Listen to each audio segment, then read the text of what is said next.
Hey everybody, welcome or welcome back to my channel. Today we're going to be talking about parliamentary and presidential form of government, especially in India and the USA. A government is a group of people that have the power to rule in a territory according to the administrative law. This territory may be a country, a state, or a province within a country or a region. The government may be of various types: democratic, parliamentary, presidential, federal, unitary, monarchy, aristocracy, dictatorship, or oligarchy. In this presentation, parliamentary, a system of democratic governance or a state where the executive derives its democratic legitimacy from its ability to command the confidence of the legislature and is also held accountable to that parliament. Here, the head of state is usually a person distinct from the head of government. Presidential, a form of government in which a head of government, president, leads an executive branch that is separate from the legislative branch. This head of government in most cases is also the head of state.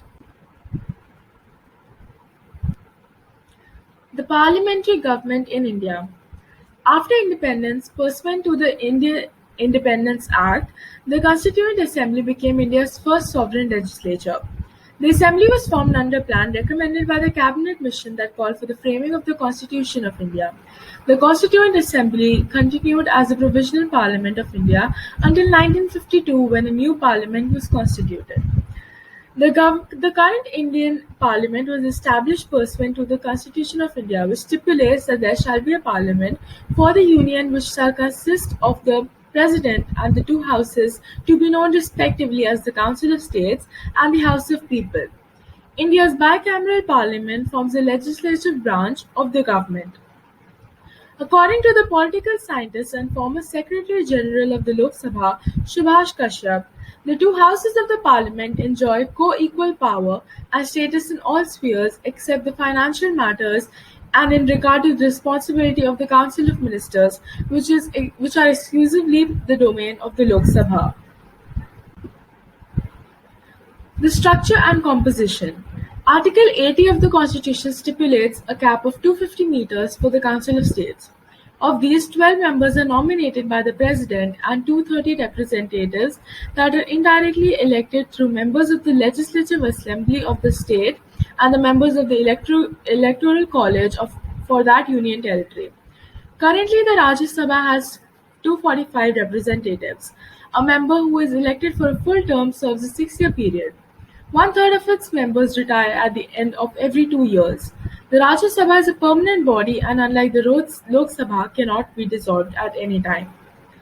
Article 81 of the Constitution of India stipulates a maximum cap of 552 members for the Lok Sabha.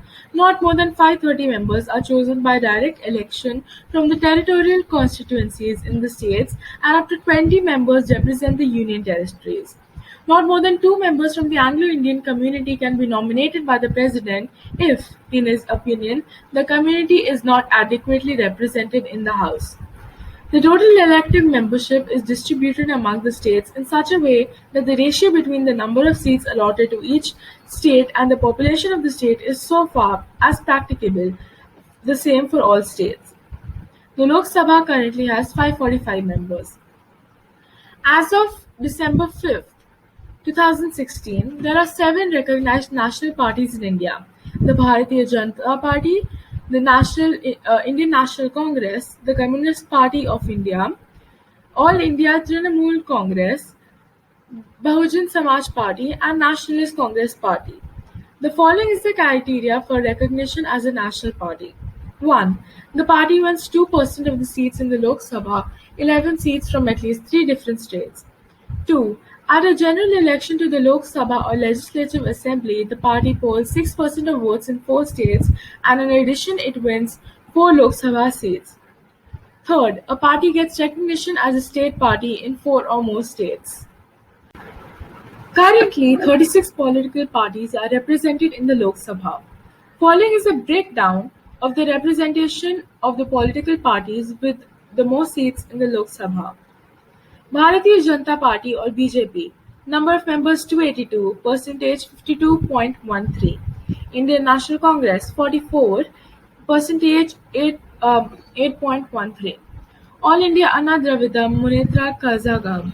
Number of members 37. Percentage 6.84. All India Trinamool Congress. Number of members 34. Percentage 6.28. Biju Janata Dal. Number of members 20. Percentage 3.770. Shiv Sena. Number of members 18. Percentage 3.33. Telugu Desam Party.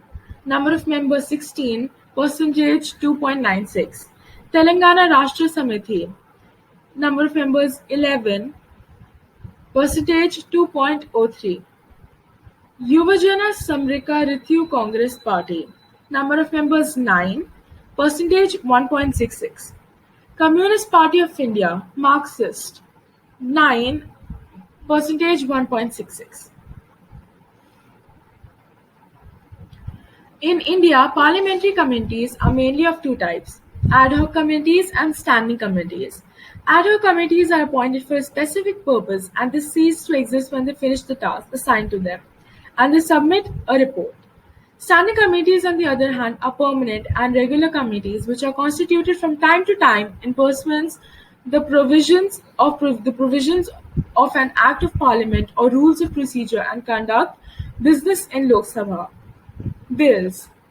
An ordinary bill. Ordinary bill can be introduced in either the Lok Sabha or the Rajya Sabha. Ordinary bill can be introduced without the recommendation of the President. Either a minister or a private member can introduce the ordinary bill. If the ordinary bill originated in the Lok Sabha, then it does not require the approval of the Speaker when transmitted to Rajya Sabha. Rajya Sabha has the power to reject or amend the ordinary bill. The Money Bill. Money Bill can only be introduced in the Lok Sabha. Money Bill can be introduced only to the recommendation of the President. Only a minister is allowed to introduce Money Bill in the Parliament. Money Bill requires certification of the Lok Sabha Speaker when transmitted to Rajya Sabha. Rajya Sabha cannot amend or reject the Money Bill. The Money Bill has to be returned to the Lok Sabha with or without the recommendations of the Rajya Sabha. Lok Sabha has the power to reject or accept the recommendations of Rajya Sabha regarding to that Money Bill. Presidential form in the USA. Presidential system of democracy has the main virtue of stability. It concentrates power in the strong hands of one president. President being elected by popular vote for a fixed term need not bother of counting heads of legislatures and can take measures on his own initiatives. In the United States of America, the role of the head of government is performed by chief executive officially known as the president. He is not the member of the legislature, and unlike the monarch in parliamentary democracy, he is directly elected. According to the supporters of the presidential system, a popularity elected leadership is inherently more democratic than a leadership chosen by a legislative body. It is also submitted that the direct mandate of the president makes him more accountable. According to supporters of the presidential system, a popularly elected leadership is inherently more democratic than a leadership chosen by a legislative body, and is also submitted that the direct mandate of a president makes him more accountable. Political homogeneity is not essential.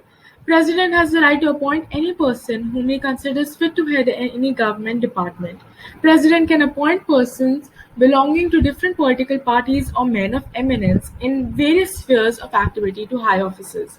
He has the free right to choose and appoint his team of ministers belong to the same political party which has the majority in the legislature. It is a system of presidential supremacy over the government. Separation of powers, which appears to be a cure for all political ills, is a separation not only as regards as the actions of the three departments is considered. There is also separation as regards the personnel are concerned. At a time of no person may hold the office in more than one of the three branches of government. The root of American presidential system rests on separation of powers, which is absolutely essential for the protection of liberty. Without the separation of powers, without the institution of an independent judiciary, constitutional rights would become ghosts that are seen in the law but are elusive to the grasp. As a republic, the ultimate power within the American system rests with the people. This power is exercised through regular scheduled elections in which voters select the president, members of the Congress, and various state and local officials. These officials and their staff formulate policy, make laws, and guide the day-to-day operations of the government. The legislative branch of the federal government is comprised of two chambers of the Congress, the U.S. Senate and the U.S. House of Representatives. The legislation must pass both houses before it is presented to the president to be signed into law.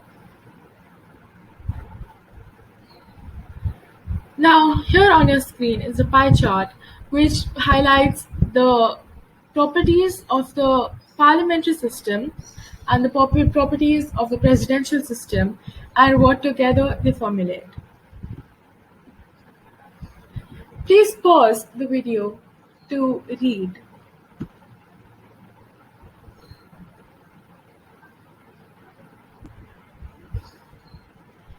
In conclusion, can a presidential government system be followed in India? In the 1970s, Indira Gandhi considered the switch, and in the 1990s, so did Atal Bihari Vajpayee. In 2013, MP Pratap Rudy asked the Rajya Sabha to adopt that system's key features. Most recently, Congress's MP Shashi Tharoor reiterated his long-held stance that changing to a presidential system would deliver a better functional democracy. Professor Ramesh Thakur, an ex-United Nations colleague of Tharoor, argues that parliamentary democracies are more stable and decisive because since powers are fused, executive-legislative clashes are rare. He calls the parliamentary system a stabilizer in societies with sectarian divisions because coalition governments reflect the social and political diversity. Parliamentary systems offer better protection against a bad and incompetent head of government. One major sign of a good system of government is how well it is shielded from being corrupted or captured by the popular leaders. But there is no concern about stability of presidential governments. Parliamentary regimes can take forever to form and may fall at any time. Concerns about the US presidential system's gridlock also fill in the face of facts. Historically, laws there receive an average 78% support in the House of Representatives and 83% in the Senate. This is remarkably bipartisan. With respect to each system's ability to remove a failing chief executive, impeachment is more effective than a vote of no confidence. While the former constitutional provision, the latter is left to day-to-day politics. As we know, parliamentary parties never stop politicking to bring a government down. India is unfamiliar with the presidential system, and it would take a great national effort to make such a switch. But familiarity is a poor reason to stick to a failing system. Can a parliamentary government system be followed in the USA? The fact that a prime minister is held accountable to the legislature is a very good thing for governance. First, it means that the executive and his or her government are like-minded with the majority of the legislatures because prime ministers come from the party with the majority of seats in the parliament, usually. The gridlock evident in the United States, where the president is of a different party than a majority of Congress, is far likely in a parliamentary system. Another benefit of the parliamentary system is its flexibility in terms of replacing leaders who have failed to perform. Since prime ministers are just technically members of the parliament chosen to lead the government, and a new prime minister from the ruling party can readily be chosen without major shuffling. On the other hand, a US president cannot so easily step down unless the conditions were drastic. The population is usually stuck with whoever was elected for 4 years. Although parliamentary systems can thus seem less stable than presidential ones, they are held together by the fact that their heads of state provide an element of stability not found in the presidential system. Since the head of government is the head of state in presidential system, he or she cannot be a neutral political player. This is inherently polarizing. The separation between the parts of the governments that wield the power and those who play a symbolic role is referred to by Bagehot as the difference between the dignified and the efficient parts of the government. Presidential systems, by their nature, are majoritarian because in each system a single leader is elected with a mandate from the majority of the state's population. As a result, presidential systems also trend toward autocracy because the leader can plausibly claim he is doing the will of the people.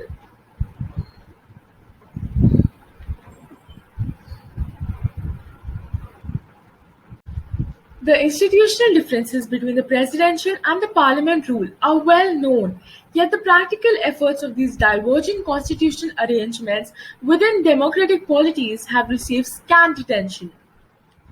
The paper employs a global dataset to test the relationship between a historical measure of parliamentary rule and 14 indicators ranging across three policy areas: political development, economic development, and human development. We find a strong relationship between parliamentarism and good governance, particularly in the latter two policy areas. To the extent that these institutions influence the quality of governance, parliamentary systems may offer advantages over presidential systems of democratic rule. Here is the bibliography.